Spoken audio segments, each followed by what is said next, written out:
Hi friends, నేను మీ Chetan Ram. Friends, మా నీద సాయి అన్నయ్య, మా హేము అన్నయ్య, మా బుజ్జి రాముడు, మా నాన్నమ్మ. ఫ్రెండ్స్, ఈరోజు ఆదివారం అని మా నాన్న క్లే తీసుకొచ్చారు. వాళ్ళు డిఫరెంట్ ఇలా ఇవి వచ్చినాయి ఫ్రెండ్స్. నేను మా అన్నయ్య వాళ్ళని చూసి స్టార్ తయారు చేశాను ఫ్రెండ్స్. ఫ్రెండ్స్, ఇప్పుడు మనం వీటి పేర్లు తెలుసుకుందాం. Heart, house, pentagon, triangle, teddy bear, aeroplane.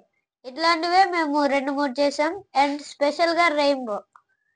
Free టైంలో ఇట్లా మీరందరూ టీవీ చూసే కన్నా ఇవి చేసుకోండి, చాలా బాగుంటుంది. చాలా బాగున్నాయి ఫ్రెండ్స్, చాలా చాలా బాగున్నాయి. మీరు కూడా అలా చేసుకోండి ఫ్రెండ్స్. Like, share, subscribe.